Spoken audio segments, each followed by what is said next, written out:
Welcome to my scientifically informed insider look at mental health topics. If you find this video to be interesting or helpful, please like it and subscribe to my channel. Hello, this is Dr. Grande. Today's question asks, what's meant by the term flying monkeys in the context of narcissism?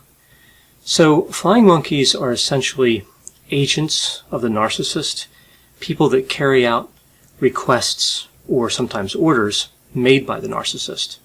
Sometimes because they have to, like in an employment situation, if the narcissist is their boss. Some because they want to, so they may be sadistic or share the same goal as the narcissist, and some because they are manipulated into doing so. Now, in clinical practice, I use the term agents instead of flying monkeys, and there are a few reasons for this. So you may be thinking that one of the reasons is because I tend to avoid colloquial terms. And this is correct, but there's actually a couple other reasons as well. The main reason I use agents instead of flying monkeys is the age of the reference. So the flying monkey reference goes back to the movie The Wizard of Oz that was released in 1939, and you could even say further back to a book written in 1900, The Wonderful Wizard of Oz, which called the characters winged monkeys, not flying monkeys. So, because both of those references, of course, are quite old, I've noticed a lot of people don't get them. They've never seen the movie, or if they did see the movie, they don't remember the winged monkeys. And I've only met a few people that have ever read that book from 1900, right? So that just goes out the window. All we really have is the movie, and again, not enough people have seen that movie.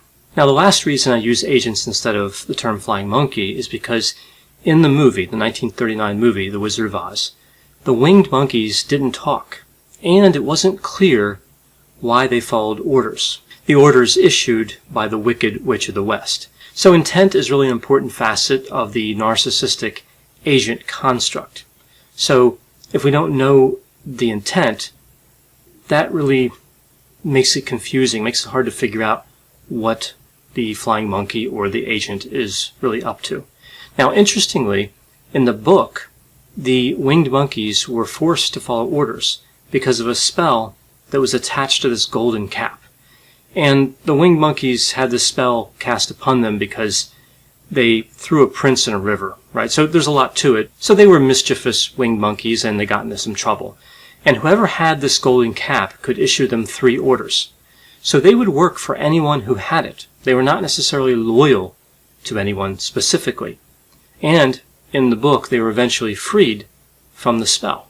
So when the narcissist uses flying monkeys or agents, what do the agents do? Well, this depends on the situation, but they can carry out a variety of orders or requests, like I mentioned before. So they can just generally support the narcissist, so they can be on the side of the narcissist, loyal to them despite the destructive nature of narcissism. They can echo the message of the narcissist, so they can act in furtherance of gaslighting. So they can say the same thing as the narcissist to manipulate the narcissist, usually romantic partner, into believing that they're the problem. So the romantic partner will believe that they are the problem. So this is really gaslighting by proxy. They can spread rumors about the narcissist partner, and this makes the narcissist seem more credible because now more than one person is saying the same lie. But also it makes the partner of the narcissist feel like they have less worth, right? Rumors are damaging, which of course is something that narcissists typically want to happen to their partner. They want their partners to feel like they have less value, like they're worthless. By putting the partner down, the narcissist feels like they're moving up. The agents can simply be sent to harass or demean a partner of the narcissist. Sometimes these behaviors aren't really complex, so they can just go and harass somebody and cause trouble directly like that. They can be sent to encourage you to make up with the narcissist, like after an argument. So they might say, hey, give them another chance. They're really not a bad person. They're really not narcissistic. It was a big misunderstanding. So really kind of trying to negotiate on behalf of the narcissist. Now, interestingly, they can also be sent to support you around the same goal of the narcissist. So they can seem like they're on your side.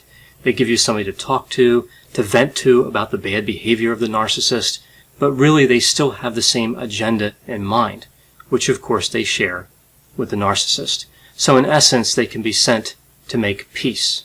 They can also be sent to apologize, something narcissists typically have a lot of trouble doing directly, but they may do by proxy. So the agent might come off very convincing, remorseful, kind of all the characteristics you wish you could see in the partner that's narcissistic, right? You'll see it in that agent, but not in the narcissist. And this can still lead to someone being convinced, right? This can still be persuasive because there's this idea that the narcissist had these feelings, they expressed them to the agent, and you're really seeing them through that agent, so it makes the narcissist seem a little bit more endearing. Another way, of course, you could look at it is by the narcissist using an agent to do that work. That's very destructive and not good communication. So there's two ways to look at this particular type of manipulation or just direction given to the agent. Similarly, I've also seen agents sent in situations where the narcissist has been cut off by the partner in a more dramatic and definitive way. So the victim says they won't communicate with the narcissist anymore. There's no talking at all. And here's where you'll see the agent show up, kind of out of nowhere.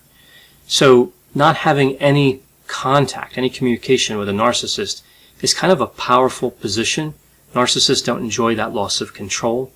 So again, agents tend to be sent right after that type of decision is made. Now, agents can do other things as well. These are just some of the common behaviors I've seen for the agent. So what are some of the characteristics of narcissistic agents, these flying monkeys, so to speak? What is their intent? What motivates them? What do they believe? Well, agents are usually friends or family of the narcissist. As I mentioned, they can also be employees. There are many different categories of agents in terms of personality characteristics, disposition, and traits. So I'll mention a few, I think, really common ones here. So we see one type of agent is the well-intentioned busybody, right? Eager to get involved in somebody else's business, eager to get involved in something that's dramatic, regardless of whether it makes sense or not. So essentially, kind of like dramatic sensation seeking, right? So they just want excitement and they like drama. So the narcissist offers that through the contentious relationship with the partner. So sometimes, again, there's not any ill intent. It's just that attraction to that particular type of action, that particular type of sensation. On the other hand, of course, you do have the ill-intentioned busybodies as well, also known as troublemakers. This is especially the case when we see the spreading of rumors. So sometimes people just do this because they like to see destruction, not necessarily because they believe in the agenda of the narcissist. Of course, some people do believe in the agenda of the narcissist, so this would be the loyal, Machiavellianistic, and sometimes narcissistic type agents. So the agents can be narcissistic themselves. They view themselves as an agent of the narcissist, so they understand their role. They are aware of what they're doing. So this kind of loyal agent would probably be more inclined to follow the more extreme and direct types of orders. For example, directly harassing the partner or victim of a narcissist. The next type is an agent who's weak. And what I mean by this is not strong enough to resist the will of the narcissist. So not exactly as much manipulated as fearful or scared, right? So employees are a good example. They're afraid to lose their job, their money, status, maybe the kind of work they want to do. They want to get transferred to another area of a company. And if the boss is a narcissist, they just can't resist that. In a way, of course, they are still being manipulated, but this is really about fear in this situation. They don't want to lose something that the narcissist is giving them. And then, of course, we have the category which is just plain manipulated. These agents fall subject to the same manipulation that the narcissist typically uses with great success against people like romantic partners. So it's understandable how the narcissist convinces the agents that the agents are actually doing something good in the situation, like protecting the narcissist who believes themselves to be innocent. So it is important to remember in all this that agents can be victims too. They can be manipulated, bullied, tricked, lied to, and they can hope that they can be spared the wrath of the narcissist. So what's the personality profile of the narcissistic agent? So using the 5-factor model, I remember it through the acronym OCEAN: openness to experience, conscientiousness, extroversion, agreeableness, and neuroticism. We could see any profile, but typically there are going to be some traits in certain directions. So with openness to experience, I haven't really seen any trends. The narcissist agents tend to have low conscientiousness, so they tend to be impulsive and not really necessarily aware of how other people feel. In terms of extroversion, these agents tend to have high extroversion, so this would kind of explain the enthusiasm and the energy they bring to their work when working for the narcissist. And because a lot of the orders of the narcissist involve communicating, there's a social aspect. So somebody who's extroverted would be more attracted to that. And that would, of course, include the drama component, being attracted to drama. In terms of agreeableness, we tend to see high agreeableness. So this is somebody who tends to be trusting, and they go along with what people say. So they're more easily manipulated, especially at the very high end of agreeableness.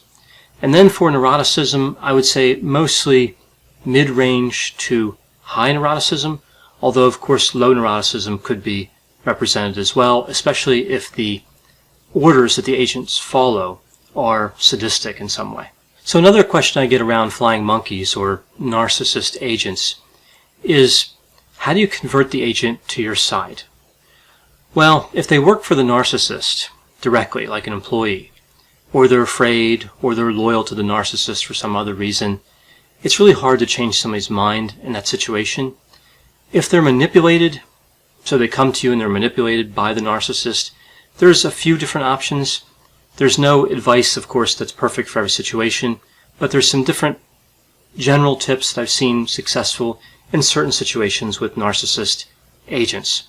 So one tip here would be, don't try to convince them of anything. If the narcissist manipulated them to get them to the point where they are, it's again kind of hard to change their mind, and it's hard to manipulate as effectively as someone who's narcissistic.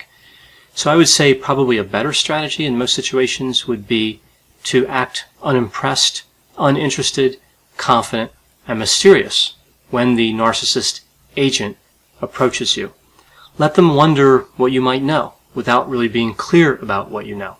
Essentially being a little bit dismissive of the message of the narcissist, which of course is delivered by that agent.